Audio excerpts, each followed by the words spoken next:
Good morning, good afternoon, good evening. Welcome to my channel. My name is Ogbanje Joseph. Please hit the subscribe button to subscribe to this channel.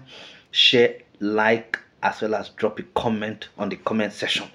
So today we are going to be talking about the causes of war. The causes of war. So no clear authoritative answers has been proffered and perhaps will ever emerge on the question of why nations actually go to war. One of the reasons for this is that the word, the word war or the word war is a blanket term used to describe diverse activities. For instance, war has been classified into total wars and limited wars, regional wars and world wars, conventional wars and nuclear wars, high-tech wars and low-tech wars, interstate wars and civil war, insurgency and ethnic wars, and all of that. So in recent years, okay, wars have actually become, fraught with a lot of a lot of insinuations and of course perceptions. But wars are fought by coalitions on behalf of the international community. That is in recent years, according to the collective security theory. Now, this is because of its complex nature. Now, some scholars have preferred to talk about the origin rather than the causes of war. Okay, rather than the causes of war. So both the origin and the causes of war, they are all the same, because at the end of the day, we are talking about the reason why wars are fought. Okay, so let us look at either the origin or the causes of war right now. So the first one is immediate and underlying causes of war. Immediate and underlying causes of war. So we'll look at the immediate first before we go to the underlying causes. Okay, so what is the immediate cause, or what are the immediate causes of war? Now, the immediate causes of war can be seen as the events that trigger wars. The events that trigger wars. Okay, that is the springboard that trigger wars. Okay, they may be trivial or even accidental. Now, let us give an example of the First World War. Why was the First World? What was the immediate cause of the First World War? Now, what ignited the First World War was the assassination of the Australian Archduke Franz Ferdinand. Now, he was actually visiting Sarajevo and being driven in an open car. Okay, so that is actually the springboard. That is actually the immediate cause. Okay, now what is the underlying cause on the other hand? Now the underlying causes is that Europe was divided by hostile alliance systems. Okay, so in spite of the mounting tension arising from arms race, if that assassination of the Archduke had not occurred, the war may not have been fought. Okay, so if there was no underlying causes, the underlying causes is actually the tension that was actually in place in the entire Europe as at that time. Okay, so for the Second World War, the underlying cause, okay, was the persistently aggressive behavior of Hitler. Okay, now also the first Gulf War was caused by Saddam Hussein's decision to seize territory in Kuwait and the decision of the West not to allow him get away with all that. So that is actually the underlying cause of the Second World War and the Gulf War. Okay, now that is for immediate and underlying. Immediate, like I said, is the springboard or the spring cause. You understand? The immediate cause, that is what led, the immediate thing that led to the war. But the underlying things are those things that have been cooking on the ground, the hostility, the arms, and all of that. Okay, so that is actually number two. Then number three is efficient efficient cause or causes of war. Now, what is the efficient causes of war? Efficient causes of war, are those causes that are connected to the particular circumstances surrounding, individual wars. Okay, it may be because state A has something that state B, wants. In the case, in this case, the efficient cause of war is the desire of state B. For example, the efficient cause of the Gulf War between Iraq and Iran was the desire of Saddam Hussein to regain from Iran the Shatnal Arab waterways.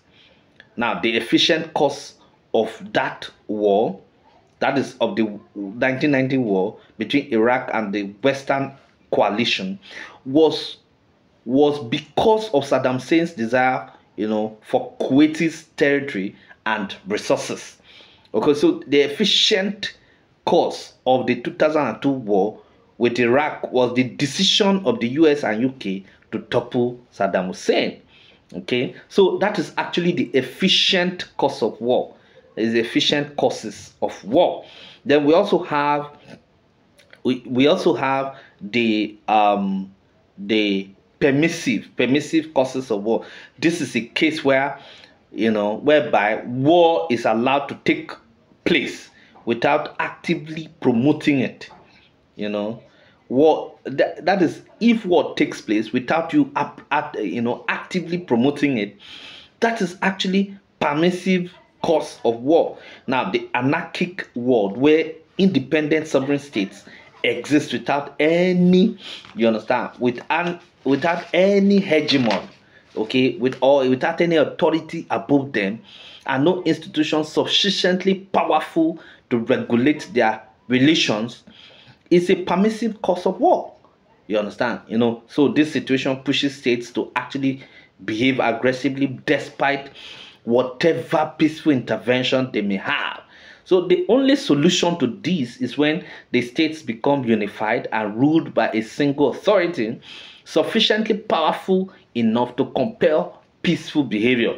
So that is actually, a permissive cause of war. Now, let us look at the next number, which is necessary condition, necessary cause of war. This is the condition. This is the condition that must be present if war must occur. Okay, in which case, if war cannot break out without that condition existing, then it is necessary condition. For example, the existence of armaments, which is a necessary condition for war, because without them, war cannot be fought. So the necessary condition is that, is the tools available for the war to be fought. If there are no tools available, then such wars cannot be fought. So that is actually the necessary condition, or necessary causes of war. But the next one is sufficient cause or causes of war. This is where, war occurs between states involved in intolerable hatred for each other. You understand? It is actually sufficient. Now, if two states hate each other so much that neither can tolerate the independent existence of other, then that is a sufficient condition of war, which makes war between them inevitable. So, but however, it is not a necessary condition, because many wars occur between states which do not share that degree, of hatred, and perfectly content, with others' continued existence as what? As an independent state. What am I saying? What I'm saying is that if the necessary conditions is not there, even if the conditions are sufficient enough, wars cannot happen. You understand? If you hate your opponent and you don't have the resources to fight the war, that war cannot happen. Okay? So those are the things. Now, the hatred is a sufficient cause, but the resources to carry out the war is the necessary condition. So those are the things. The next one is human nature and nurture explanation of war.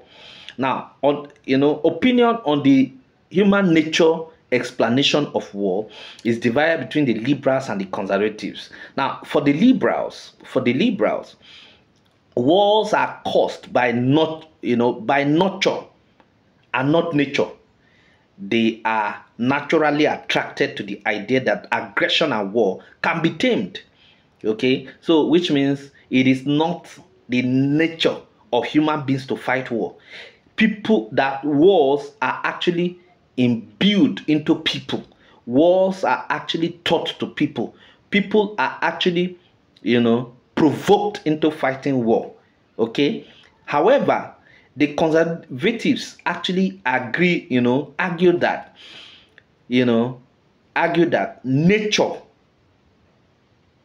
nature is actually the reason why people actually fight war. Okay, because the thinkers tend to lean more to nature and are therefore skeptical about the possibilities of ridding the world of war. So there's nothing you can do about, according to the conservatives, there's nothing you can do about war. Provided human beings still exist in this world, they will continue to have misunderstanding. It is inbuilt. Human beings are naturally like that. And so because of that, at some point or the other, they must fight war. That is the conservative actually making a case for nature, theory of war. Now, the next one is frustration explanation of war, or frustration explanation of war. Now, this actually says that the cause of war is because of aggression. You understand? It's because of aggression arising from frustration. That when individuals find themselves thwarted in the achievement of their desires, goals, and objectives, they experience frustration, which causes pent-up resentment that needs to find an outlet. Now, this outlet is actually what, it comes in form of aggression and war. And this take the form of aggression, and it makes those frustrated to feel better. When they fight war after being frustrated, they feel better. You understand? That is the frustration explanation of war. Then the last one is misperception explanation of war. That misperception explanation of war is seen from the perspective that the decision to go to war is often the result of misperception, misunderstanding, miscalculation, and errors of judgment. In this regard, war is a mistake, okay? The tragic consequences of failing to appreciate things the way they are. That is actually the misperception explanation of war. That people go to war because of miscalculation, misperception, misunderstanding, and the errors of judgment. And when people go to war like that, of course, at the end of the day, the tragic consequences of failing, to appreciate things the way they are will always lead to war. And that is exactly the misperception explanation of war. Thank you very much.